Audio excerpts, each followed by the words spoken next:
அனைவருக்கும் வணக்கம்.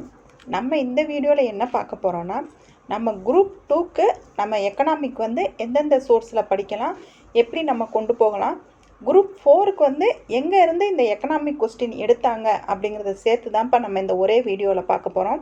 ஏன்னா குரூப் 4 நம்ம பேஸாக வச்சு நம்ம குரூப் 2க்கு எப்படி படிக்கலாம் அப்படிங்கிறது தான் நம்ம அடுத்து வருங்காலங்களில் நம்ம படிக்க போகிறோம்.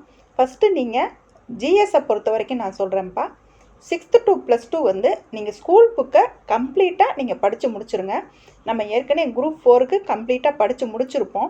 அதுக்கப்புறம் நீங்கள் என்ன படிக்கணும் அப்படின்னு பார்த்தீங்கன்னா, நம்ம கவர்மெண்ட் சில சோர்ஸ் கொடுத்துருக்காங்கப்பா. கவர்மெண்ட் மெட்டீரியலே வெளியிட்டிருக்காங்க. ஜிஎஸ்க்கு எந்தெந்த இதில் எது படிக்கணும், அதாவது இந்திய பொருளாதாரம்னா அவங்க நம்ம டிஎன்பிஎஸ்சி கொடுத்துருக்கிற டாபிக் வைஸாக அவங்களே பிரித்து கொடுத்துருக்குறாங்க. அந்த இதை போய் நீங்கள் தரவாக கிளியர் பண்ணிடுங்க. அதுக்கப்புறம் நீங்கள் என்ன பண்ணுங்கள் அப்படின்னா, புக்ஸ் எல்லாம் ரெஃபர் பண்ணுங்கள். அதாவது பாலிட்டிக் லட்சுமிகாந்தன் சார் புக் படிக்க சொல்லுவாங்கள்ல, இந்த மாதிரி குறிப்பிட்ட புக்ஸ் என்னென்ன படிக்கணும் அப்படிங்கிறத தேடி படிங்க. மொதல் நம்ம கையில் இருக்கிற சோர்ஸை கிளியராக தரவாக படித்து முடிச்சுட்டு அதுக்கப்புறம் போய் நீங்கள் அடுத்த சோர்ஸ் நீங்கள் தேட ஆரம்பிங்க. கையில் இருக்கிற சோர்ஸையே கம்ப்ளீட் பண்ணாமல் அடுத்து சோர்ஸ் தேடிக்கிட்டு போனீங்க அப்படின்னா நம்ம இருக்கிறதையும் படிக்காமல் போயிடுவோம்ப்பா. நமக்கு நடுவில் இருக்கிறது 2 மாதம் மட்டும்தான். அதை நம்ம எப்படி யூஸ் பண்ணிக்கிறோம் அப்படிங்கிறத பொறுத்து தான் நம்ம குரூப் 4ல் விட்டதை குரூப் 2ல் பிடிக்க முடியும். குரூப் 4க்கு கொஸ்டின் எப்படி வச்சாங்க அப்படிங்கிறத பார்த்தோம். இப்போ இந்த இந்திய பொருளாதாரம் நம்ம ஏன் இந்த கவர்மெண்ட் சோர்ஸை படிக்கணும் அப்படின்னு சொல்லி எடுத்திருக்கோம்னு பார்த்தீங்கன்னா, இதை நம்ம எடுத்து படித்து பார்க்கும்போது இந்த எக்கனாமிக் இதில் இருந்து தான் 3 கொஸ்டின் குரூப் 4க்கு கேட்டிருக்காங்கப்பா. டவுட்டே இல்லாமல் இந்த படிச்சிருந்தோம் அப்படின்னா அதுக்கு கிளியராக ஆன்சர் பண்ணுற அளவுக்கு அவங்க கொடுத்துருந்தாங்க. இப்போ என்னென்ன கொஸ்டின், அது இந்த மெட்டீரியலில் எங்கெங்கே இருக்குது அப்படிங்கிறத இந்த வீடியோவில் பார்த்துடலாம். ப்ளஸ் குரூப் 2க்கு இதை நீங்கள் கண்டிப்பாக படிச்சிங்கன்னா உங்களுக்கு ரொம்ப யூஸ்ஃபுல்லாக இருக்கும். அப்போ குரூப் 4ல் இந்த மெட்டீரியல்லேருந்து என்னென்ன கொஸ்டின் வந்ததுன்னு பார்ப்போம் வாங்க. ஃபஸ்ட்டு பாருங்கள், நம்ம குரூப் 4ல் இப்போ இந்த வருஷம் குரூப் 4ல் இப்போ 12ஆம் தேதி நடந்த குரூப் 4 கேட்ட கொஸ்டின்ப்பா. 1966-69 திட்டக்காலம் ஆண்டு திட்டம் அல்லது திட்ட விடுமுறை காலம் அப்படின்னு அழைக்கப்படுகிறதுன்னு கூற்று சொல்லியிருந்தாங்க. காரணம் சொல்லியிருந்தாங்க, ஏனெனில் சீனா மற்றும் பாகிஸ்தானுடன் ஏற்பட்ட 2 பெரிய மோதல்கள் அப்படின்னு சொல்லியிருந்தாங்க. இதில் சில பேர் ஆன்சர் கொடுக்கும்போது என்ன சொல்லியிருந்தாங்க அப்படின்னு பார்த்தீங்கன்னா, கூற்றும் காரணமும் சரி, இவங்க விளக்கம் அல்ல, ரெண்டுமே கொடுத்துருந்தாங்க.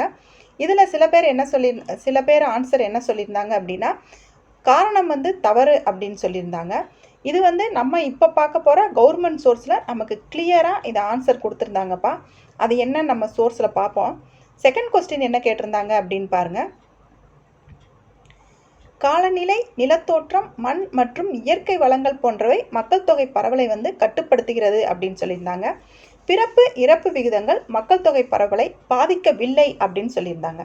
இது எல்லாருமே என்ன சொல்லியிருந்தாங்க அப்படின்னா, கூற்று காரணம் சரியான விளக்கம் அப்படின்னு நிறைய பேர், அதாவது எல்லாருமே இல்லைப்பா, சில பேர் சொல்லியிருந்தாங்க. சில பேர் என்ன சொல்லியிருந்தாங்கன்னா, காரணம் தவறு அப்படின்னு சொல்லியிருந்தாங்க. சில பேர் ரெண்டுமே சரி அப்படின்னு சொல்லியிருந்தாங்க. இப்போ நம்ம பார்க்க போகிற மெட்டீரியலில் இதுக்கு பக்காவான ஆன்சரும் அவங்களே கொடுத்துருந்தாங்க. தேர்ட் கொஸ்டின் என்ன சொல்லியிருந்தாங்க அப்படின்னு பாருங்கள். பாம்பே திட்டம் 1940, காந்திய திட்டம் 1945, மக்கள் திட்டம் 1944, சர்வோதயா திட்டம் 1950 அப்படின்னு சொல்லி சரியான இணையை தேர்ந்தெடுன்னு சொல்லிட்டு அவங்க ஆப்ஷன் 2 மட்டும்தான் கொடுத்துருந்தாங்க. 2 அல்லது 3, 1 and 4, 1 and 2, 2 and 4 அப்படின்னு சொல்லி அவங்க ஆப்ஷன் நம்ம 2 மட்டுமே எடுக்கிற மாதிரி தான் கொடுத்துருந்தாங்க. இதில் இந்த பாம்பே திட்டம் நிறைய பேர்த்துக்கு 40 44 அப்படின்னு கன்ஃபியூஸாக இருந்திருக்கும். அதுக்குமே கிளியர் எக்ஸ்ப்ளனேஷன் இப்போ நம்ம பார்க்க போகிற கவர்மெண்ட் சோர்ஸில் இருக்குப்பா. அதனால தான் நம்ம என்ன சொல்கிறோம் அப்படின்னா, இந்த கவர்மெண்ட் சோர்ஸை நீங்கள் குரூப் 2க்கு நீங்கள் ப்ரிப்பேர் பண்ணுறதுக்கு ஒன் ஆஃப் த சோர்ஸாக வச்சு நீங்கள் ப்ரிப்பேர் பண்ணுங்கள் அப்படின்னு சொல்லி தான் அதில் இருக்கிறத உங்களுக்கு இப்போ நம்ம ஃபஸ்ட்டு கிளாஸாக கொண்டு போக போகிறோம்.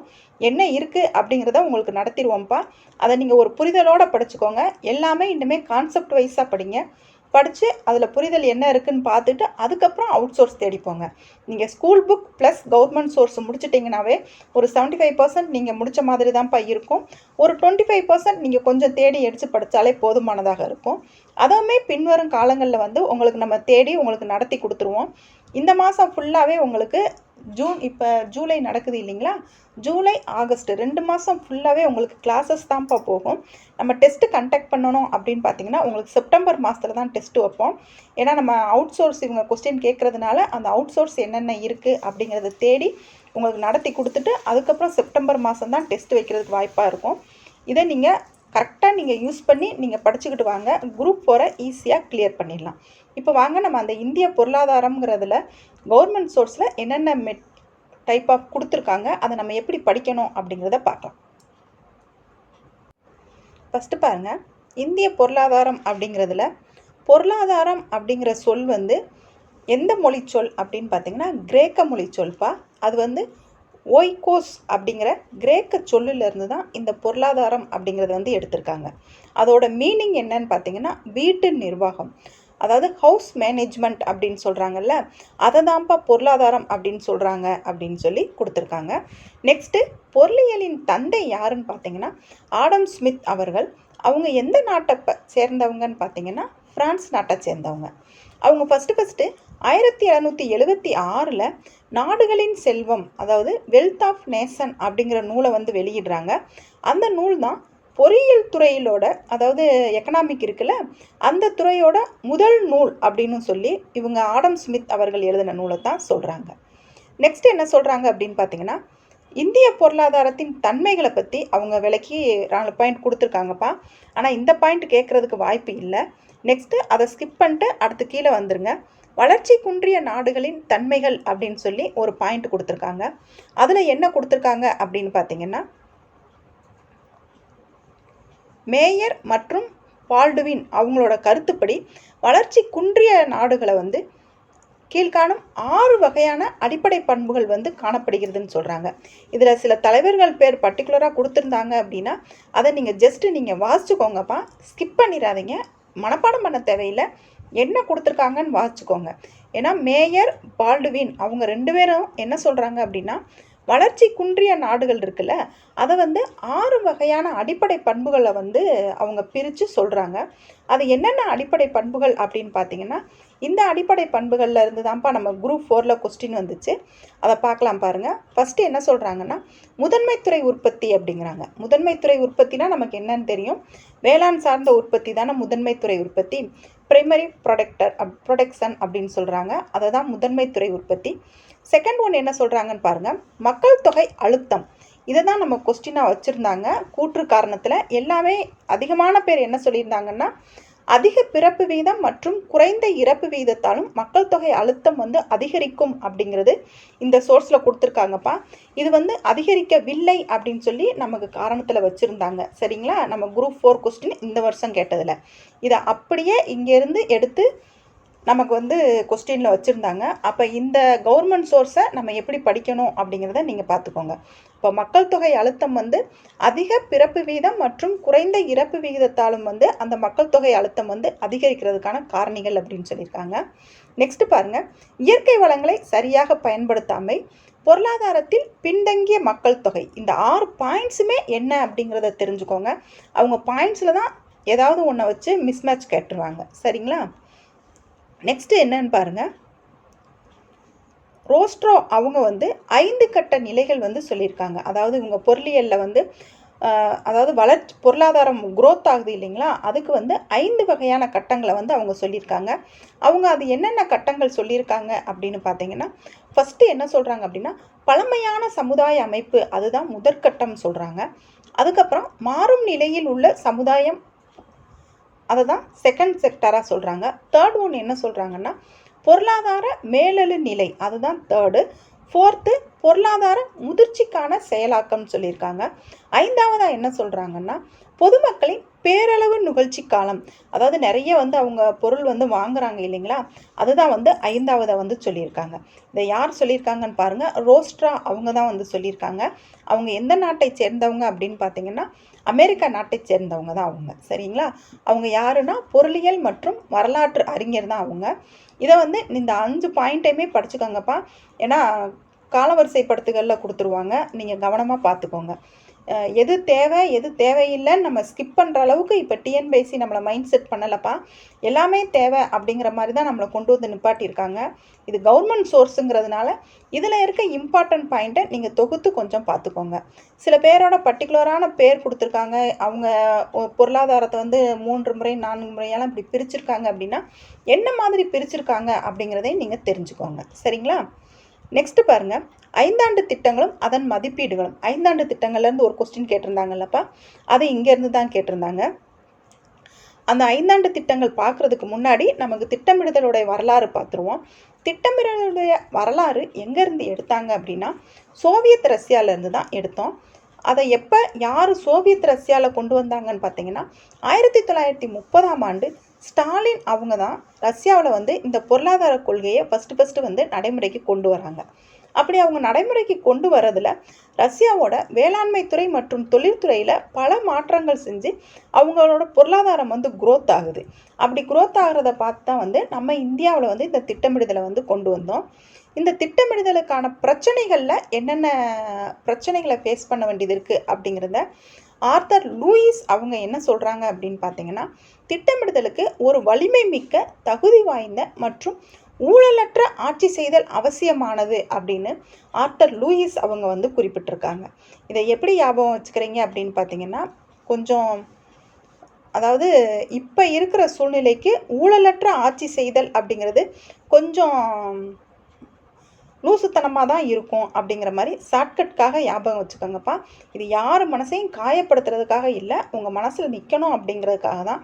உங்களுக்கு இது வேணாம் அப்படின்னு நினச்சிங்கன்னா உங்களுக்கு எளிமையான ஷார்ட்கட் ஏதோ அதை வச்சுக்கோங்க.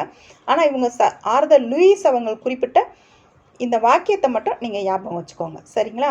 நெக்ஸ்ட் பாருங்கள், பொருளாதாரத்தில் வந்து முதலாளித்துவ பொருளாதாரத்துக்கு எடுத்துக்காட்டு எந்த நாட்டில் இருக்குதுன்னு பார்த்தீங்கன்னா இங்கிலாந்தில் தான் முதலாளித்துவ பொருளாதாரம் வந்து இருந்திருக்கு. அந்த முதலாளித்துவ பொருளாதாரத்தை என்ன சொல்லுவாங்க அப்படின்னு பார்த்தீங்கன்னா பகுதி சார்ந்த திட்டமிடல் அப்படின்னு தான் இந்த முதலாளித்துவ பொருளாதாரத்தை வந்து சொல்லுவாங்க. நெக்ஸ்ட்டு சமத்துவ பொருளாதாரம் எந்த நாட்டில்னு பார்த்தீங்கன்னா ரஷ்யாவில். அந்த சமத்துவ பொருளாதாரத்தை தான் முழுமையான திட்டமிடப்பட்ட பொருளாதார அமைப்பு அப்படின்னு சொல்கிறாங்க. அதுக்கடுத்த பொருளாதாரம் என்னன்னு பார்த்தீங்கன்னா கலப்பு பொருளாதாரம் நம்ம இந்தியாவில் கடைபிடிக்கிறோம். அந்த கலப்பு பொருளாதாரங்கிறது என்னன்னு பார்த்தீங்கன்னா தனியார் மற்றும் பொதுத்துறை ரெண்டுமே சேர்ந்து திட்டமிடுதலில் பங்கு பெறுறது தான் வந்து இந்த கலப்பு பொருளாதாரம். இது எந்த நாடு அது சார்ந்து என்னது அப்படின்னு தெரிஞ்சுக்கோங்க. முதலாளித்துவ பொருளாதாரம்னா இங்கிலாந்து நாடு, அதோட மீனிங் என்னென்னா பகுதி சார்ந்த திட்டமிடல். சமத்துவ பொருளாதாரம்னா ரஷ்யா, அந்த சமத்துவ பொருளாதாரத்துக்கு என்ன மீன் பண்ணுறாங்கன்னா முழுமையான திட்டமிடப்பட்ட பொருளாதார அமைப்பு.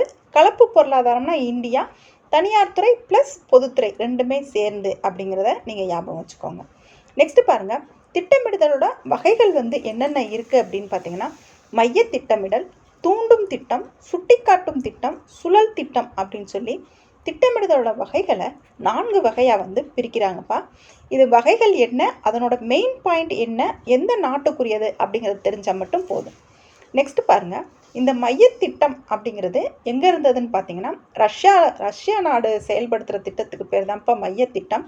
ரஷ்யா நாட்டில் என்ன திட்டமிடுதல் நம்ம கடைபிடிக்கிறாங்கங்கிறது நம்ம போன கிளாஸ்லேயே பார்த்தோம். சமத்துவ திட்டமிடுதல்னால் இந்த ரஷ்யாவில் கடைபிடிக்கிறாங்க. அதை தான் வந்து மையத்திட்டம் அப்படின்னு சொல்கிறாங்க. இந்த மையத்திட்டத்துக்கு வேறு என்னென்ன நேம் சொல்கிறாங்கன்னு பாருங்கள். ஆணை திட்டம், கட்டளை திட்டம் அப்படின்லாம் சொல்கிறது தான் வந்து இந்த மையத்திட்டங்களை குறிக்கும். அப்போ இந்த மையத்திட்டத்தோட வேறு பேர் என்னென்னா ஆணை திட்டம், கட்டளை திட்டம். இந்த ரெண்டுமே வந்து மையத்திட்டத்தை தான் குறிக்கும். அது வந்து ரஷ்யாவில் வந்து கடைபிடிக்கிறாங்க. இந்த மையத்திட்டம் அப்படின்னா என்ன அப்படின்னு பார்த்தீங்கன்னா வேளாண் துறைக்காக இருந்தாலும் சரி, தொழில்துறைக்காக இருந்தாலும் சரி, ஒரு கனரக தொழில் எதுவாக இருந்தாலும் சரி அதனோட முக்கிய முடிவுகளை அரசு தான் எடுக்கும். அப்படி அரசே எடுக்கிறதுக்கு பேர் தான் வந்து இந்த மையத்திட்டம் அப்படின்னு சொல்கிறாங்க. ரஷ்யாவை பொறுத்த வரைக்கும் எல்லாரோட முடிவையுமே வந்து அரசு தான் எடுக்கும். அதைத்தான் வந்து மையத்திட்டம் சொல்கிறாங்க. இந்த மையத்திட்டத்தோட நன்மை என்ன அப்படின்னு பார்த்தீங்கன்னா இந்த திட்டங்களை வந்து மிக வேகமாக நடைமுறைப்படுத்தி அதன் நோக்கங்களை வந்து அடைய முடியும் அப்படிங்கிறது அந்த மையத்திட்டத்தோட கருத்தாக ரஷ்யா வந்து வச்சுருக்காங்க. அதனோட தீமை என்ன அப்படின்னு பார்த்தீங்கன்னா அரசு வந்து ஒரு குறிப்பிட்ட ரீதியான முன்னுரிமையை அதாவது ஒரு அரசே எல்லா முடிவையும் எடுக்குது அப்படிங்கிற பட்சத்தில் ஒரே ஆள்கிட்ட போய் எல்லாமே வந்து குவிஞ்சிரும். அப்படி குவியும் போது அங்கே ஒரு போட்டி இல்லாமல் போயிடும் அப்படிங்கிறது தான் அதோட தீமையாக வந்து இருக்குது. நெக்ஸ்ட் பாருங்கள், தூண்டும் திட்டம்.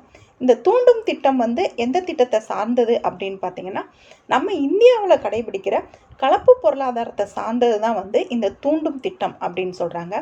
இந்த தூண்டும் திட்டம் எது அப்படின்னு பார்த்தீங்கன்னா, அதாவது தனியார் துறையை வந்து தூண்டி விடுறது, அதாவது வரிச்சலுகை, ஊக்கங்கள் இதெல்லாம் கொடுத்து அவங்கள தூண்டி விட்டு நம்ம எக்கனாமிக்கை க்ரோத் பண்ணுறதுக்கு பேர் தான் வந்து இந்த தூண்டும் திட்டம்.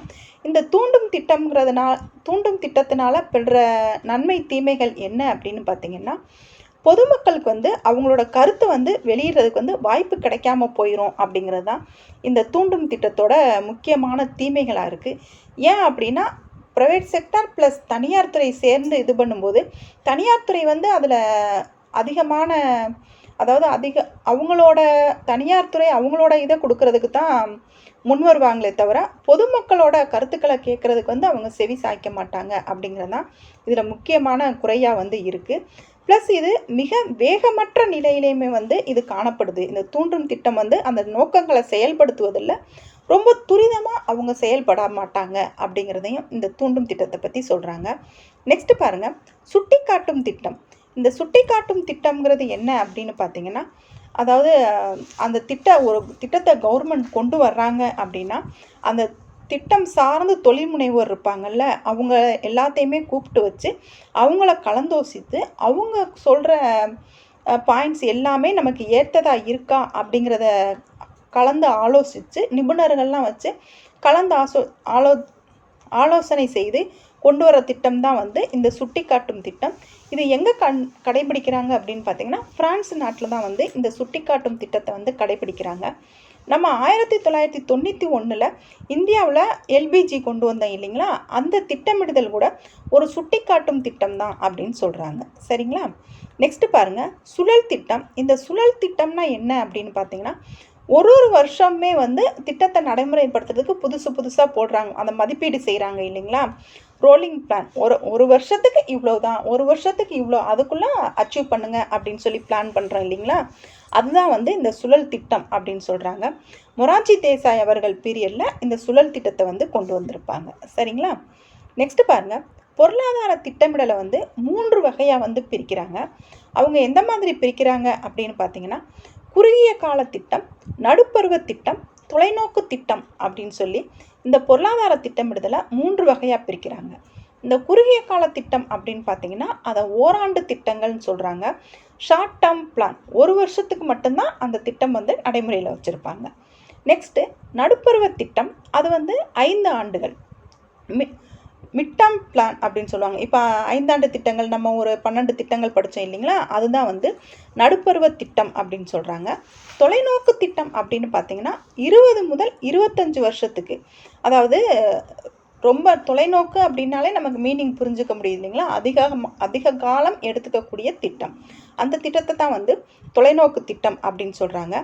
இந்த ஒவ்வொரு ஓராண்டு திட்டம் வந்து எந்த மாதிரி இருக்கும் அப்படின்னு பார்த்தீங்கன்னா 5 ஆண்டு திட்டங்களை நோக்கங்களை நினைவுகளை வச்சு தான் இந்த ஓராண்டு திட்டங்கள் வந்து செயல்படுத்துவாங்கன்றாங்க. அதாவது 5 வருஷத்துக்கு எப்படி எக்கனாமிக் க்ரோத் போக போகுது அப்படிங்கிறத மனசில் வச்சு தான் இந்த ஓராண்டு திட்டங்களை வந்து செயல்படுத்துவாங்க.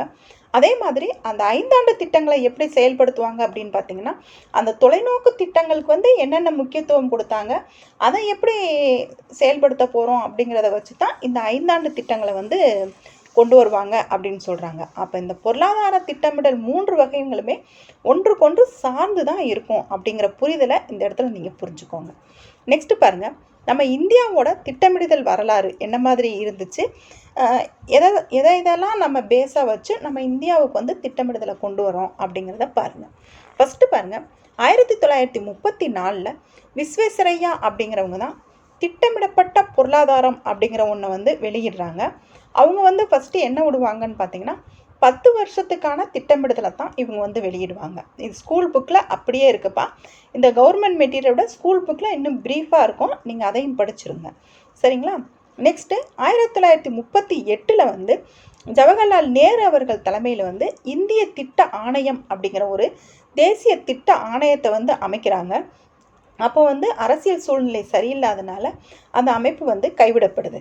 அதுக்கப்புறம் 1944 பாம்பே திட்டம் அப்படிங்கிறது வந்து வெளியிடுறாங்க. இதை தான் நமக்கு குரூப் 4 கொஸ்டினில் கேட்டிருந்தாங்கப்பா. 1940 பாம்பே திட்டம்னு கொடுத்துருந்தாங்க. இதில் பாருங்கள், கவர்மெண்ட் மெட்டீரியலில் 1944 தான் பாம்பே திட்டம் அப்படின்னு சொல்லி கொடுத்துருக்காங்க. அதை கவனமாக பார்த்துக்கோங்க. அந்த பாம்பே திட்டம் அப்படிங்கிறது தொழில் முனைவோர்கள்லாம் சேர்ந்து இந்த பாம்பே திட்டம் கொண்டு வந்திருப்பாங்க. அது 15 ஆண்டு கால திட்டமாக வந்து இருந்திருக்கும். நெக்ஸ்ட்டு 1945 வந்து மக்கள் திட்டம் வந்து வெளியாகிருக்கும். எம்என் ராய் அவர்கள் வந்து கொண்டு வந்திருப்பாங்க. இவங்க என்ன சொல்லியிருப்பாங்கன்னு பார்த்தீங்கன்னா, விவசாயம், தொழிற்சாலை எல்லாத்துக்கும் முக்கியத்துவம் கொடுங்க, அதெல்லாம் அரசே எடுத்து நடத்துங்க அப்படின்னு சொல்லி எம்என் ராய் அவர்கள் சொல்லியிருப்பாங்க. இயர்ஸ் பார்த்துக்கோங்கப்பா, 1945.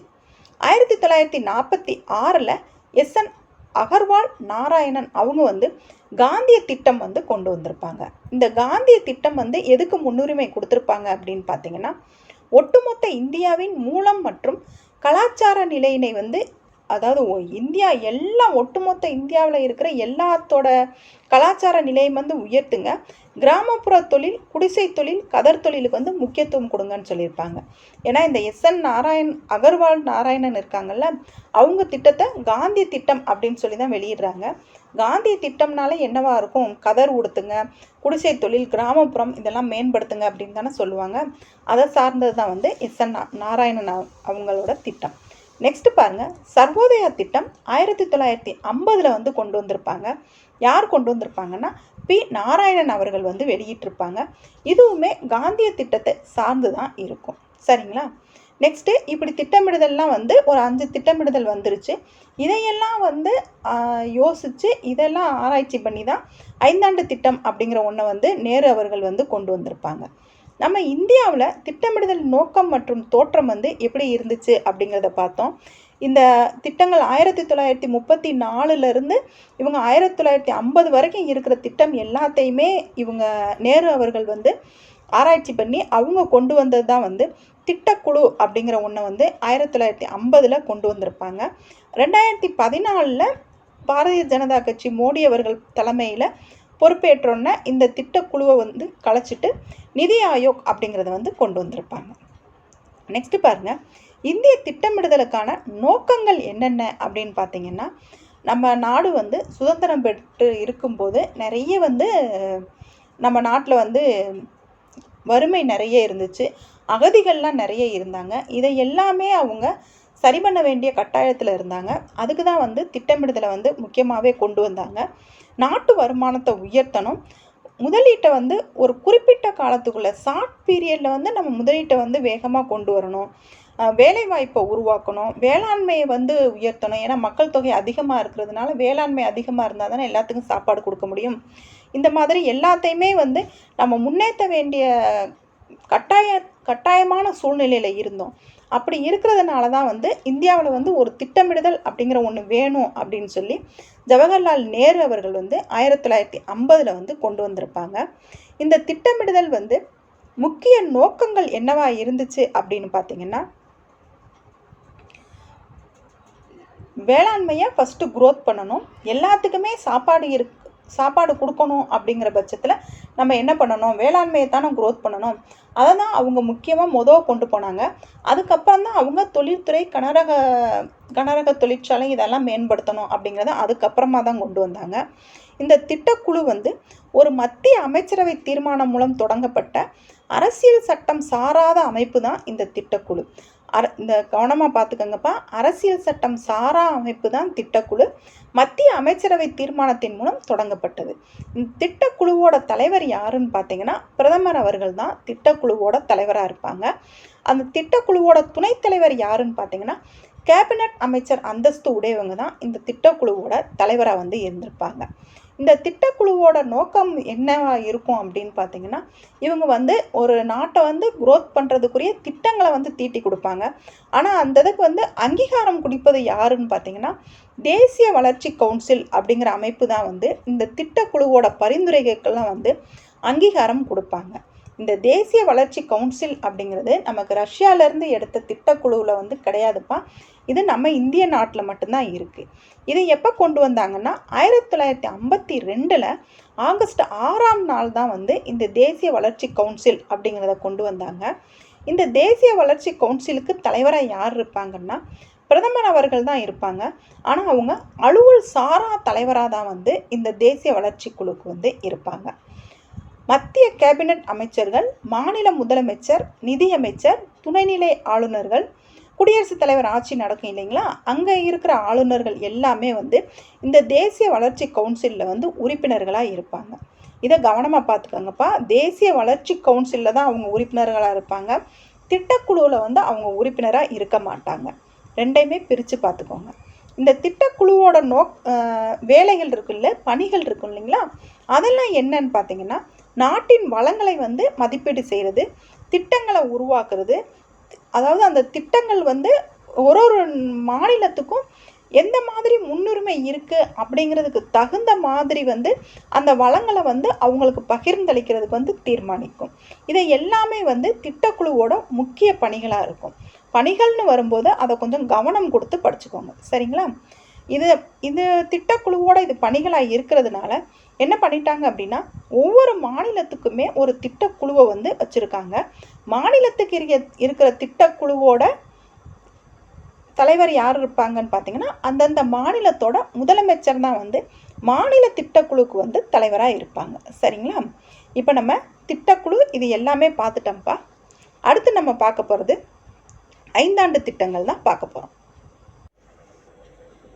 இப்போ நம்ம என்ன பார்த்துட்டோன்னா எக்கனாமிக்னா என்ன, அந்த எக்கனாமிக்கோட வார்த்தைகள்னா என்ன, ப்ளஸ் நம்ம திட்டக்குழுனா என்ன, திட்ட வளர்ச்சி குழுனா என்ன, அப்புறம் நம்ம என்னென்ன மாதிரி திட்டங்கள்லாம் இருக்குது அப்படிங்கிறது எல்லாமே நம்ம 1 by 1 நம்ம பார்த்துக்கிட்டே வந்துட்டோம்ப்பா.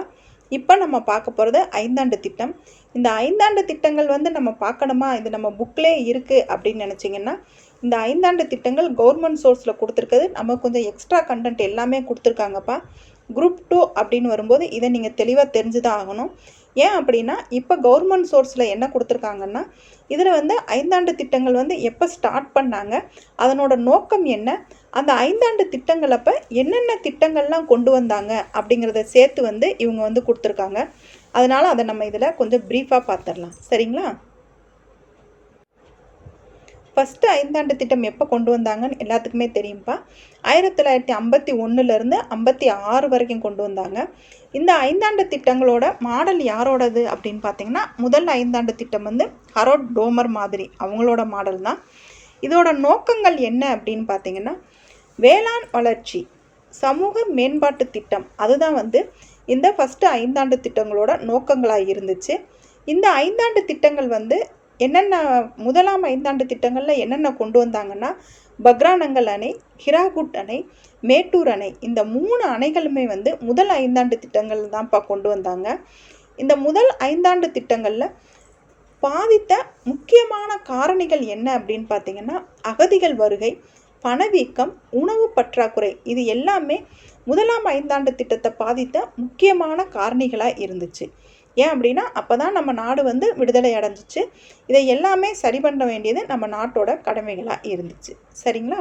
இப்போ நீங்கள் முதலாம் 5 ஆண்டு திட்டங்கள் பற்றி நீங்கள் என்னென்ன தெரிஞ்சுக்கணும்னு பார்த்தீங்கன்னா அது யாரோட மாடல், அதோட நோக்கங்கள் என்ன, அதுக்கு வந்து என்னென்ன வந்து அதனோட பாதித்த காரணிகள், அப்புறம் 5 ஆண்டு திட்டங்களில் என்ன கொண்டு வந்தாங்க அப்படிங்கிறது எல்லாமே நீங்கள் சேர்த்து படிக்கணும்ப்பா. இப்போ இருக்கிற சூழ்நிலைக்கு இந்த மாதிரி தான் நீங்கள் படிக்கணும். அப்போ 5 ஆண்டு திட்டங்கள் 1951 56 கொண்டு வந்தாங்க. ஹரோல்ட் டோமர் மாதிரி அவங்களோட மாதிரி முதல் 5 ஆண்டு திட்டத்தோட நோக்கம் என்னென்னா சமூக மேம்பாட்டு திட்டம். அதோட முதல் 5 ஆண்டு திட்டத்தோட குறிப்புகள் என்னன்னு பார்த்தீங்கன்னா அதனோட பாதித்த முக்கியமான காரணிகள்னால் அகதிகள் வருகை, பணவீக்கம், உணவு பற்றாக்குறை. முதல் 5 ஆண்டு திட்டத்தில் கொண்டு வந்த அணைகள் என்னன்னு பாருங்கள். பக்ரானங்கல் அணை, ஹிராகுட் அணை, மேட்டூர் அணை, இது 3மே வந்து முதலாம் 5 ஆண்டு திட்டத்தில் கொண்டு வந்தாங்க. நெக்ஸ்ட் பாருங்கள், 2ஆம் 5 ஆண்டு திட்டம் 1956 1961 வரைக்கும்ப்பா. இது யாரோட மாடல் அப்படின்னு பார்த்தீங்கன்னா மகளனோபிஸ் அவங்களோட மாடல் தான் வந்து இந்த 2ஆம் 5 ஆண்டு திட்டம். இந்த 2ஆம் 5 ஆண்டு திட்டத்துடைய நோக்கம் என்னன்னா துரிதமான தொழில்மயமாதல், அடிப்படை மற்றும் கனரக தொழிலுக்கு வளர்ச்சி தான் இந்த நாட்டம் காட்டுறது தான் இந்த 2ஆம் ஐந்தாண்டு திட்டத்தோட நோக்கமாக இருந்துச்சு. இந்த 2ஆம் ஐந்தாண்டு திட்டங்களில் வந்து என்னென்ன கொண்டு வந்தாங்க அப்படின்னு பார்த்தீங்கன்னா, இரும்பு எஃகு தொழிற்சாலைகள் வந்து எந்தெந்த இடத்துல கொண்டு வந்தாங்கன்னு பாருங்கப்பா.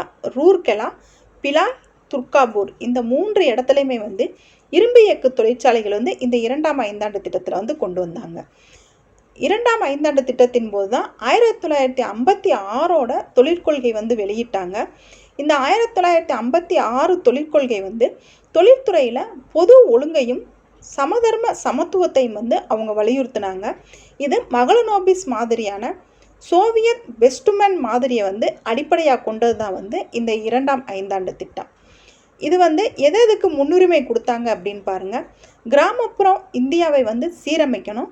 நெக்ஸ்ட்டு தொழில்துறை வளர்ச்சியை வந்து தொழில்துறை வளர்ச்சி இருக்குல்ல, அதுக்கான அடிக்கல்லை வந்து நாட்டுதல், பின்தங்கிய மக்களின் வளர்ச்சிக்காக அதிகபட்ச வாய்ப்புகளை உருவாக்குதல், நாட்டின் அனைத்து பகுதிகளிலும் ஒரே சீரான வளர்ச்சியை அடைவதை வந்து உறுதி செய்கிறது தான் வந்து இந்த 2ஆம் ஐந்தாண்டு திட்டத்தோட நோக்கங்களாக இருந்துச்சு. நெக்ஸ்ட் பாருங்கள்,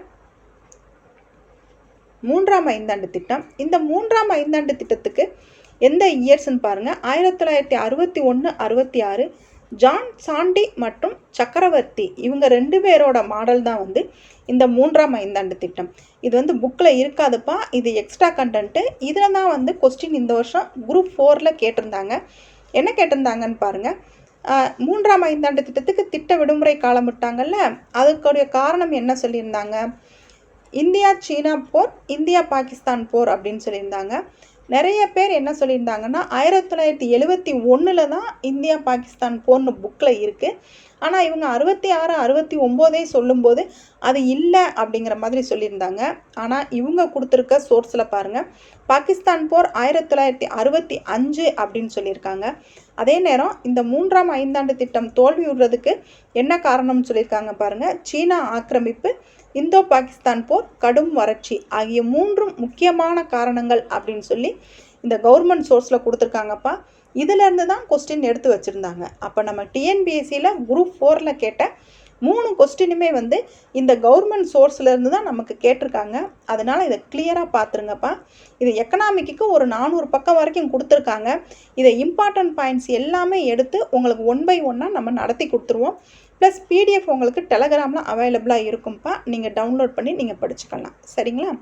இந்த 3ஆம் ஐந்தாண்டு திட்டத்தில் இரும்பு எஃகு தொழிற்சாலை எங்கே கொண்டு வந்தாங்கன்னா பொக்காரோவில் தான் கொண்டு வந்தாங்க. 3ஆம் ஐந்தாண்டு திட்டத்தோட நோக்கங்கள் என்னன்னு பார்த்தீங்கன்னா, வேளாண் மற்றும் தொழிற்சாலைகளுக்கு சம முக்கியத்துவம் கொடுத்தது தான் இந்த 3ஆம் ஐந்தாண்டு திட்டம்.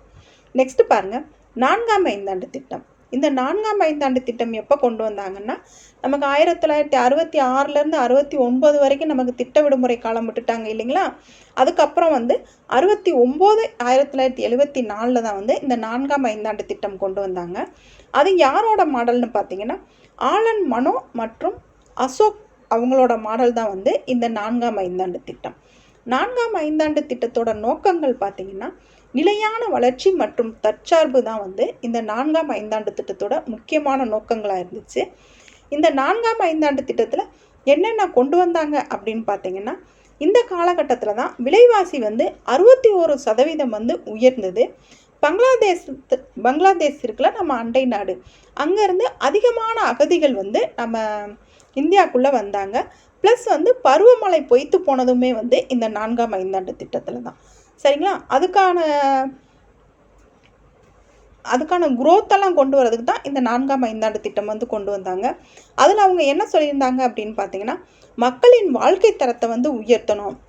அதுலேயுமே குறிப்பாக பின்தங்கிய மக்கள் இருக்காங்கல்ல, அவங்கள வாழ்க்கை தரத்தை உயர்த்துறது தான் முக்கியமான நோக்கங்களாக வந்து 4ஆம் ஐந்தாண்டு திட்டத்தில் வச்சுருந்தாங்க. ப்ளஸ் உற்பத்தியை பெருக்கணும். அது மட்டும் இல்லாமல் ஈட்டப்பட்ட செல்வத்தை வந்து மக்கள் எல்லாத்துக்கும் வந்து சமமாக பகிர்ந்து கொடுக்கணும் அப்படிங்கிறதை நோக்கமாக வச்சுருந்தாங்க. நாட்டில் இருக்க செல்வம், பொருளாதார சக்தி வந்து ஒரே இடத்துல குவிக்காமல் பரவலாக்கப்படணும் அப்படிங்கிறதையும் வச்சுருந்தாங்க. ப்ளஸ் முக்கியமானது பாருங்கப்பா, குடும்ப கட்டுப்பாடு திட்டம் வந்து எப்போ கொண்டு வந்தாங்க அப்படின்னு பார்த்தீங்கன்னா, இந்த 4ஆம் ஐந்தாண்டு திட்டத்தில் தான் கொண்டு வந்தாங்க. இந்த பாயிண்ட்ஸ் எல்லாமே இந்த 4ஆம் ஐந்தாண்டு திட்டத்தில் வருங்கிறத நீங்கள் கவனமாக பார்த்துக்கோங்கப்பா. பங்களாதேஷ் அகதிகள் வருகை எப்போன்னு பார்த்தீங்கன்னா 4ஆம் ஐந்தாண்டு திட்டம். விலைவாசி வந்து 61% உயர்ந்தது அப்படின்னு பார்த்தீங்கன்னாலும் 4ஆம் ஐந்தாண்டு திட்டம். குடும்ப கட்டுப்பாடு திட்டம் எப்போ கொண்டு வந்தாங்கன்னு பார்த்தீங்கன்னா 4ஆம் ஐந்தாண்டு திட்டம். நெக்ஸ்ட் பாருங்கள், 5வது ஐந்தாண்டு திட்டம் 1974லேருந்து 79 வரைக்கும் தார் அவர்கள் மாடலை கொண்டது தான் வந்து இந்த 5ஆம் ஐந்தாண்டு திட்டம். இந்த 5ஆம் ஐந்தாண்டு திட்டம் தான் வறுமை ஒழிப்பு, ஹரிபி ஹட்டாவோ அப்படின்னு சொல்லி தாரக மந்திரமாக கொண்டு வந்த ஐந்தாண்டு திட்டம் எதுன்னு பார்த்தீங்கன்னா இந்த 5ஆம் ஐந்தாண்டு திட்டம் தான். சரிங்களா? இந்த 5ஆம் ஐந்தாண்டு திட்டத்தோட நோக்கங்கள் என்னவா இருந்துச்சு அப்படின்னு பார்த்தீங்கன்னா, இந்த காலகட்டத்தில் குறைந்தபட்ச தேவைக்கான தேசிய திட்டம் வந்து கொண்டு வந்தாங்க. ஒரு தேசிய திட்டத்தை கொண்டு வந்தது எந்த ஐந்தாண்டு திட்டம்னா இந்த 5ஆம் ஐந்தாண்டு திட்டம்ப்பா. வறுமையே வெளியேறு, அதாவது ஹரிபி ஹட்டாகோ அப்படிங்கிற கோஷம் வந்து எந்த திட்டத்தில் முன் வச்சாங்கன்னா இந்த 5ஆம் ஐந்தாண்டு திட்டத்தில் தான். இலக்கு எல்லாமே நம்ம பின்னாடி உங்களுக்கு மொத்தமாக ஒரே ஷார்ட்டாக உங்களுக்கு ஞாபகம் வைக்கிற மாதிரி பின்னாடி இலக்கு கொடுத்துருவோம்ப்பா. இப்போ குறிக்கோள்கள் மட்டும் பார்த்துக்கோங்க. சரிங்களா? 1974-78 மத்தியில் வந்து இந்திய அரசு எடுத்த நடவடிக்கையினால் இந்த 5ஆம் ஐந்தாண்டு திட்டம் வந்து ஓராண்டுக்கு முன்னாடியே வந்து இதை கைவிட்ட திட்டமாக வந்து அறிவிச்சிருப்பாங்க. சரிங்களா? நெக்ஸ்ட் பாருங்கள், 6ஆம் ஐந்தாண்டு திட்டம். 6ஆம் ஐந்தாண்டு திட்டம் எப்போ கொண்டு வந்தாங்கன்னா 1980-85 தான் வந்து 6ஆம் ஐந்தாண்டு திட்டம் கொண்டு வந்திருப்பாங்க. இந்த 6ஆம் ஐந்தாண்டு திட்டத்தோட நோக்கம் என்னன்னு பார்த்தீங்கன்னா, பொருளாதாரத்தை விரிவாக்கும் நிலைகளை உருவாக்கி அதன் மூலம் வறுமையை ஒழிப்பதை நோக்கமாக கொண்டது தான் இந்த 6ஆம் ஐந்தாண்டு திட்டம். கொஸ்டினில் உங்களுக்கு ஹரிபி ஹட்டாவோ அப்படிங்கிறது 5ஆம் ஐந்தாண்டு திட்டம் கொடுத்துருந்தாங்கன்னா அதை நீங்கள் கிளிக் பண்ணுங்கப்பா. 6ஆம் ஐந்தாண்டு திட்டம் கொடுத்தாங்கன்னா அதை கிளிக் பண்ணுங்கள். ரெண்டுமே வந்து ஆப்ஷனில் வைக்க மாட்டாங்க. சரிங்களா? இந்த திட்டம் வந்து வறுமை, வேலையில்லா திண்டாட்டம் மற்றும் சமூக ஏற்றத்தாழ்வு ஆகியவற்றை களைதல் தான் இந்த திட்டம் வந்து முதலிடம் பெற்றன அப்படின்னு சொல்கிறாங்க. நெக்ஸ்ட்டு 7ஆம் ஐந்தாண்டு திட்டம் 1985லேருந்து 1990 வரைக்கும் உணவு தானிய உற்பத்தியை வேகப்படுத்துவதன் மூலம் வேலை வாய்ப்பினை அதிகரித்து அனைத்து துறைகளிலுமே வந்து உற்பத்திக்கு வந்து உயர்த்த முக்கியத்துவம் கொடுக்கறது தான் வந்து இந்த 7ஆம் ஐந்தாண்டு திட்டம். இந்த 7ஆம் ஐந்தாண்டு திட்டத்தில் தான் வந்து முதலாக தனியார் துறைக்கு வந்து பெரும் பங்கு வந்து அளிச்சிருப்பாங்க. நெக்ஸ்ட் பாருங்கள், இதனோட குறிக்கோள் என்னவா இருந்துச்சு அப்படின்னு பார்த்தீங்கன்னா, உணவு தானிய உற்பத்தி, வேலைவாய்ப்பை பெருக்குதல், மக்களின் உற்பத்தி திறனை பெருக்குதல் தான் இதோட முக்கியத்துவமாக இருந்துச்சு. மின்னணு மற்றும் தகவல் தொழில்நுட்ப முதலீடுகள் வந்து செய்யப்பட்டது எப்போ அப்படின்னு பார்த்தீங்கன்னா இந்த 7ஆம் ஐந்தாண்டு திட்டத்தில் தான். அப்போ மின்னணு தகவல் தொழில்நுட்ப முதலீடுகள் எந்த ஐந்தாண்டு திட்டம்னு கேட்டாங்கன்னா 7ஆம் ஐந்தாண்டு திட்டம். நெக்ஸ்ட்டு 8ஆம் ஐந்தாண்டு திட்டம் பாருங்கள், 1992லேருந்து 97 வரைக்கும். ஏன்னா இது 90க்கு அப்புறம் 2 வருஷம் வந்து ஓராண்டு திட்டங்கள் போட்டு திட்ட விடுமுறை காலம் வந்து அறிவிச்சிருப்பாங்கப்பா. ஏன்னா அரசியல் வந்து நிலையில்லாத சூழ்நிலையில் இருந்ததுனால அதை கொண்டு வந்திருப்பாங்க. இந்த 8ஆம் ஐந்தாண்டு திட்டம் யாரோட மாடல்னு பார்த்தீங்கன்னா ஜான் மில்லர் அவங்களோட மாடல் தான் இந்த 8ஆம் ஐந்தாண்டு திட்டம். இது வந்து மனித மேம்பாட்டிற்கு முக்கியத்துவம் அளித்தது தான் வந்து இந்த 8ஆம் ஐந்தாண்டு திட்டம். இந்த 8ஆம் ஐந்தாண்டு திட்டத்தை தான் சுட்டி காட்டும் திட்டம் அப்படின்னு சொல்லியிருப்பாங்க. அப்போ சுட்டி காட்டும் திட்டம் எதுன்னு பார்த்தீங்கன்னா இந்த 8வது ஐந்தாண்டு திட்டம். இந்த 8வது ஐந்தாண்டு திட்டத்துக்கு அதோட குறிக்கோள் என்ன வச்சுருக்காங்க அப்படின்னு பாருங்கள். 8ஆம் ஐந்தாண்டு திட்டத்தோட இறுதி பதிப்பு உருவாக்கப்படும் போது நாட்டின் பொருளாதார கொள்கை வந்து தாராளமயமாக்கல், தனியார்மயமாக்கல், உலகமயமாக்கல் அப்படிங்கிற மாற்றத்தை கொண்டு வந்தது எந்த ஐந்தாண்டு திட்டம் பார்த்தீங்கன்னா இந்த 8ஆம் ஐந்தாண்டு திட்டம். இதை கவனமாக பார்த்துக்கோங்கப்பா. அனைவருக்கும் ஆரம்ப கல்வி அளித்தல் மற்றும் 15 வயது முதல் 35 வயது வரை உள்ள மக்களிடத்தில் காணப்படும் எழுத்தறிவின்மையை போக்கணும் அப்படிங்கிற ஐந்தாண்டு திட்டம் எந்த ஐந்தாண்டு திட்டம்னு பார்த்தீங்கன்னா இந்த 8வது ஐந்தாண்டு திட்டம் தான். சரிங்களா? இது எல்லாத்தையும் கவனமாக பிரித்து படிச்சுக்கோங்கப்பா. இப்போ இருக்கிற சூழ்நிலைக்கு இதை எல்லாமே நம்ம படிக்க வேண்டியது ரொம்ப ரொம்ப முக்கியமானதாக இருக்குது. சரிங்களா? அனைவருக்கும் பாதுகாக்கப்பட்ட குடிநீர் வழங்குதல், அடிப்படை மருத்துவ வசதி, இது எல்லாமே 8ஆம் ஐந்தாண்டு திட்டத்தில் சொல்லியிருப்பாங்க. விவசாய வளர்ச்சி, பல்வகை பயிர்களை பயிரிட்டு ஏற்றுமதி செய்யக்கூடிய அளவுக்கு தானிய உற்பத்தியை பெருக்கிறதுமே வந்து இந்த 8வது ஐந்தாண்டு திட்டத்தில் தான் சொல்லியிருப்பாங்க. நெக்ஸ்ட்டு 9வது ஐந்தாண்டு திட்டம் எப்போன்னு பாருங்கள். 1997லேருந்து 2002 தான் வந்து 9வது ஐந்தாண்டு திட்டம்.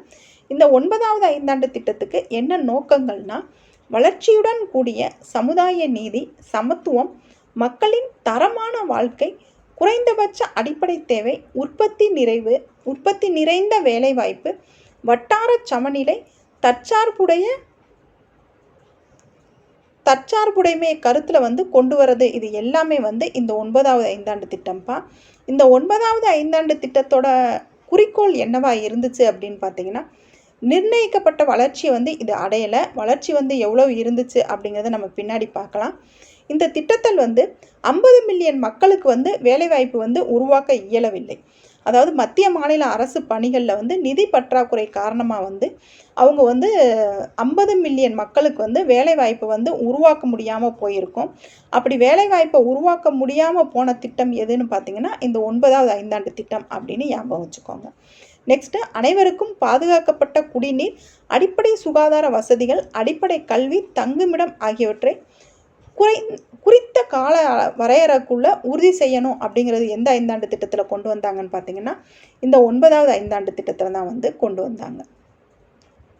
அதற்குரிய காரணங்கள் எல்லாமே நம்ம முன்னாடி படித்ததாப்பா இருக்கும். நம்ம ஸ்கூல் புக்கில் இதை ஏற்கனவே படிச்சிருப்போம். இது எக்ஸ்ட்ரா கண்டென்ட் கொஞ்சம் இருக்கும், அதையும் சேர்த்து நீங்கள் படிச்சிருங்க. இந்த 9ஆம் ஐந்தாண்டு திட்டத்தில் வேறு என்னென்ன கொண்டு வந்திருப்பாங்கன்னு பார்த்தீங்கன்னா, பஞ்சாயத்து ராஜ், கூட்டுறவு சங்கங்கள், சுய உதவி குழுக்கள், இது எல்லாமே இந்த 9வது ஐந்தாண்டு திட்டத்தில் தான் அதோட பங்களிப்பை அதிகரித்து ஊக்கப்படுத்தியிருப்பாங்க. மக்கள் தொகை வளர்ச்சியை கட்டுப்படுத்தணும் அப்படின்னு சொல்லியிருப்பாங்க. மக்களின் வாழ்க்கை தரம், வேலைவாய்ப்பு, அனைத்து பூகோள பகுதிகளுக்கும் சீரான வளர்ச்சியை உறுதி செய்கிறதுமே இந்த 9வது ஐந்தாண்டு திட்டத்தில் தான் சொல்லியிருப்பாங்க. நெக்ஸ்ட் பாருங்கள், 10வது ஐந்தாண்டு திட்டம் 2002லேருந்து 2007 வரைக்கும். இந்த 10வது ஐந்தாண்டு திட்டத்தோட நோக்கம் என்னன்னு பார்த்தீங்கன்னா, வேலைவாய்ப்பை உருவாக்குதல், சமத்துவம் மற்றும் சமூக நீதி பற்றிய பிரச்சனைகளை வெளிப்படையாக அணுகுவதை நோக்கமாக கொண்டது தான் இந்த 10வது ஐந்தாண்டு திட்டம். அதாவது ஒரு சமூகத்தில் ஒரு பிரச்சனை இருக்குது அப்படின்னா அதை வெளிப்படையாக அணுகணும் அப்படின்னு சொன்னது தான் இந்த 10வது ஐந்தாண்டு திட்டம்.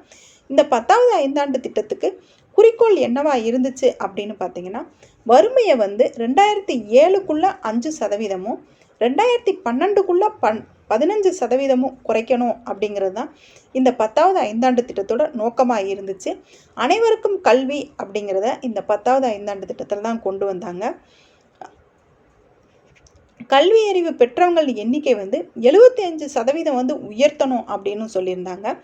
சிறு தொழில் நிறுவனங்களுக்கு 50 கோடி கடன் வழங்குதலும், காடு மற்றும் மரங்களை 25% பாதுகாப்பும் 2012ல் 33% பாதுகாப்பும் அதிகரிக்கணும் அப்படிங்கிறது எல்லாமே இந்த 10வது ஐந்தாண்டு திட்டத்தில் தான் கொண்டு வந்தாங்க. நெக்ஸ்ட் பாருங்கள், 2002ல் சர்வ சிக்ஷா அபியான் அப்படிங்கிறதுமே எதில் கொண்டு வந்தாங்க அப்படின்னு பார்த்தீங்கன்னா இந்த 10வது ஐந்தாண்டு திட்டத்தில் தான் கொண்டு வந்தாங்க. இந்த ஐந்தாண்டு திட்டங்களை பொறுத்த வரைக்கும் யார் மாடல் ப்ளஸ் என்னென்ன குறிக்கோள்கள், என்ன நோக்கம் அப்படிங்கிறது தெளிவாக படிச்சுக்கோங்கப்பா. ஏன்னா குறிக்கோள்களும் நோக்கங்களும் சார்ந்து இப்போ கொஸ்டின் கேட்க வந்துட்டாங்க, அதனால் இதை தெளிவாக படிச்சுக்கோங்க. 10வது ஐந்தாண்டு திட்டத்தில் நிறைய விஷயம் கொண்டு வந்திருப்பாங்கப்பா. இது எல்லாத்தையுமே 1 by 1 கவனமாக படிச்சுக்கோங்க. கல்வியை பற்றி பேசினாலே அது 10வது ஐந்தாண்டு திட்டம் ஞாபகம் வச்சுக்கோங்க. ஏன்னா நிறைய கல்விக்கு முக்கியத்துவம் கொடுத்தது எப்போன்னு பார்த்தீங்கன்னா இந்த 10வது ஐந்தாண்டு திட்டத்தில் தான். 2007ஆம் ஆண்டு அனைவருக்கும் அடிப்படை கல்வியை எட்டச் செய்யணும் அப்படிங்கிறது குறிக்கோள் எதுன்னு பார்த்தீங்கன்னா 10வது ஐந்தாண்டு திட்டம். மக்கள் தொகை வளர்ச்சி விகிதத்தை 16.2 விழுக்காடு குறைக்கணும் அப்படிங்கிறதுமே 10வது ஐந்தாண்டு திட்டத்தில் தான் கொண்டு வந்தாங்க. 2007ஆம் ஆண்டுக்குள்ள கல்வி கற்றோர் எண்ணிக்கை 75 விழுக்காடாக உயர்த்தணும் அப்படிங்கிறதுமே இந்த 10வது ஐந்தாண்டு திட்டத்தோட நோக்கங்கள். குழந்தை இறப்பு விகிதத்தை குறைக்கணும் அப்படிங்கிறதுமே இந்த 10வது ஐந்தாண்டு திட்டம். பேறுகால பெண்கள் இறக்கும் விகிதத்தை குறைக்கணும், அதாவது குழந்தைகள் இறப்பு விகிதம், டெலிவரி அப்போ லேடிஸ் இறந்து போகிறாங்க இல்லைங்களா, அதையுமே குறைக்கணும் அப்படிங்கிற நோக்கங்களாக வச்சது 10வது ஐந்தாண்டு திட்டம். வனப்பரப்பை அதிகரிக்கணும் அப்படின்னு சொல்லியிருந்தாங்க. மாசுபட்ட அனைத்து ஆறுகளையும் 2007ஆம் ஆண்டுக்குள்ளே தூய்மைப்படுத்தணும் அப்படிங்கிற குறிக்கோள் வச்சுருந்ததுமே இந்த 10வது ஐந்தாண்டு திட்டம். 10வது ஐந்தாண்டு திட்டத்தில் நிறைய விஷயம் கொண்டு வந்திருப்பாங்கப்பா. அதை எல்லாத்தையுமே 1 by 1 கவனமாக படிச்சிருங்க, சரிங்களா?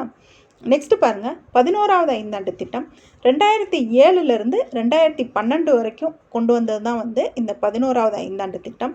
அதோட நோக்கங்கள் என்ன அப்படின்னு பார்த்தீங்கன்னா, வேகமாக மற்றும் அதிக உள்ளடக்கிய வளர்ச்சிய நோக்கங்களை அங்கீகரிப்பது தான் வந்து இந்த 11வது ஐந்தாண்டு திட்டம்.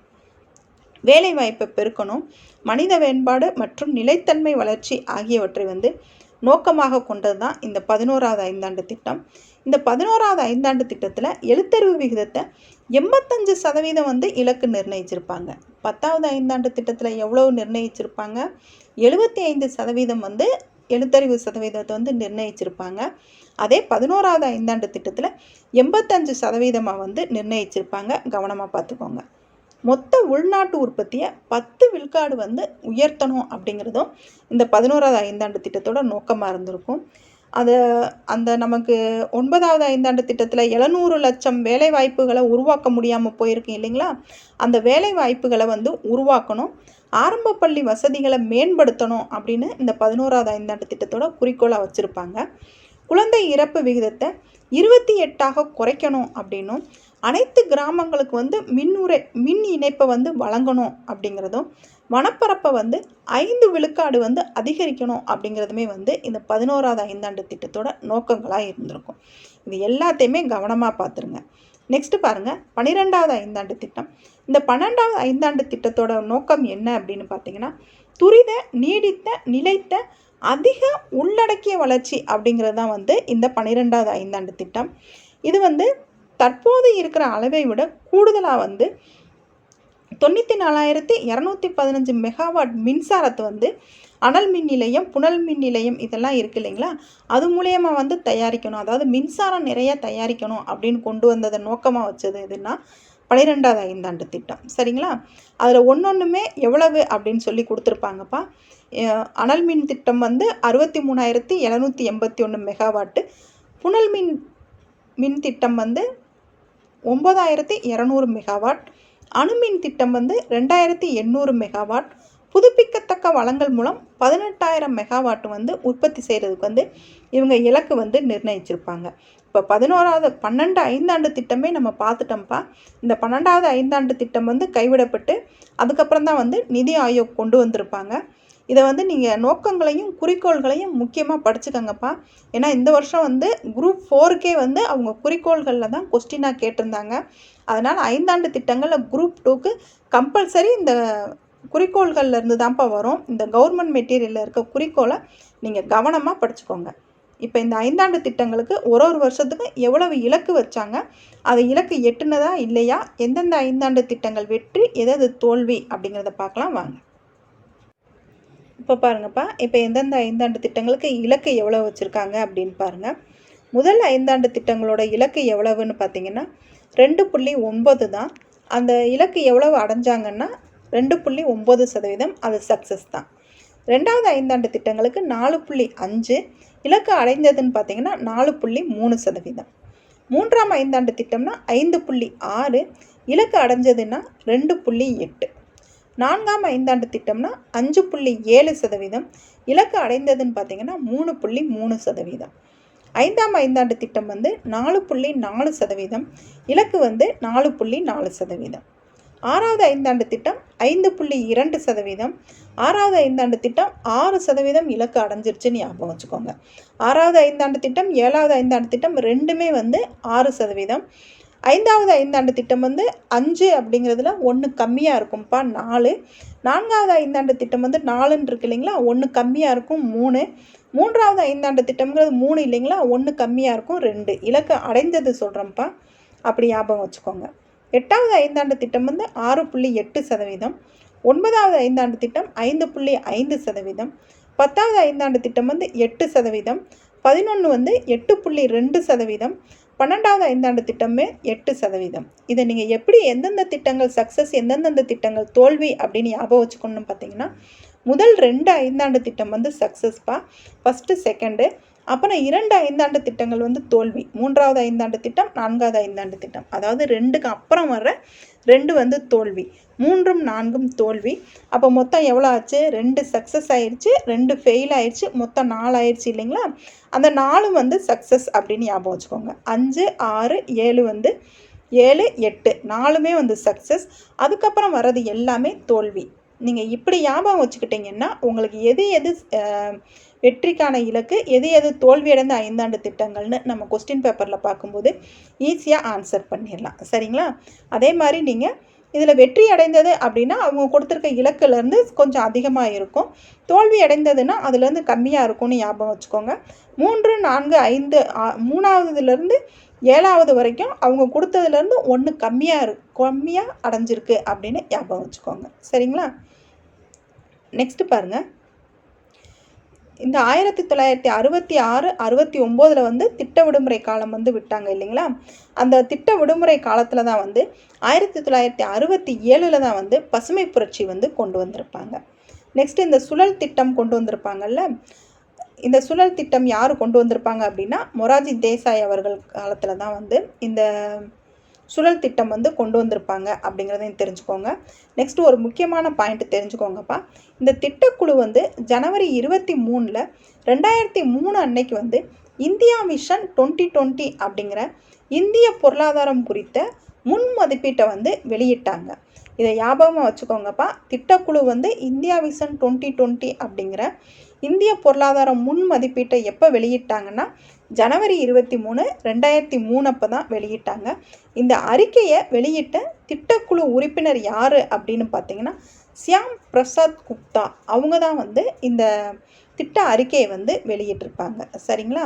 இதோட நம்ம ஓரளவுக்கு உங்களுக்கு திட்டங்கள், பொருளாதாரம்னா என்ன, அதுக்குரிய திட்டங்கள் என்ன, என்னென்ன திட்டங்கள் சார்ந்து வந்து நம்ம திட்டக்குழு எடுத்தாங்க, ப்ளஸ் நம்ம 5 ஆண்டு திட்டங்கள் என்ன, எந்தெந்த 5 ஆண்டு திட்டங்கள் தோல்வி, எது எது வெற்றி, இலக்கு எவ்வளோ இலக்கு, ஒரு 5 ஆண்டு திட்டங்களுக்கும் எவ்வளோ இலக்கு, அதோட குறிக்கோள்கள் என்ன, நோக்கங்கள் என்ன, யாரோட மாடல், 5 ஆண்டு திட்டங்கள்லாம் யாரோட மாடல், ப்ளஸ் நம்ம குரூப் 4 என்ன மாதிரி கொஸ்டின் கேட்டிருந்தாங்க, அது நமக்கு இந்த சோர்ஸில், இந்த கவர்மெண்ட் சோர்ஸில் நம்ம எங்கெங்கே கவர் ஆகுது அப்படிங்கிறது எல்லாமே ஒரு ஓவராலாக ஒரு எக்கனாமிக் இன்ட்ரொடக்ஷன் மாதிரி உங்களுக்கு கொடுத்துட்டோம்ப்பா. இது அடுத்தடுத்து உங்களுக்கு இருக்கிறது எல்லாமே ஒரு வியூ கிளாஸ் வந்து உங்களுக்கு எல்லாமே கொடுத்துட்டு அதுக்கு பிறகு தான்ப்பா டெஸ்ட் வைப்போம். இதே மாதிரி உங்களுக்கு ஜிஎஸ்சில் பாலிட்டி, அயனம் எல்லாமே கொண்டு போயிடுவோம். இது உங்களுக்கு ரொம்ப யூஸ்ஃபுல்லாக இருக்கும்ப்பா. இந்த கவர்மெண்ட் மெட்டீரியல் நீங்கள் படித்தீங்கனாலே உங்களுக்கு போதுமானதாக இருக்கும். School book plus government material ரெண்டையுமே படிங்க. உங்களுக்கு குரூப் 2க்கு ரொம்ப ரொம்ப யூஸ்ஃபுல்லாக இருக்கும். இதில் இன்னும் அடுத்த தலைப்பு வந்து உங்களுக்கு அடுத்து வர கிளாஸில் வந்து நடத்துவோம்ப்பா. பாலிட்டி எல்லாமே உங்களுக்கு அடுத்தடுத்த தலைப்பில் வந்து உங்களுக்கு அடுத்தடுத்த வீடியோவாக நம்ம கொடுத்துக்கிட்டு இருப்போம். இந்த வீடியோ எப்படி இருக்குது, உங்களுக்கு யூஸ்ஃபுல்லாக இருக்கா அப்படிங்கிறத கமெண்ட்டில் சொல்லுங்கள். தேங்க்யூ.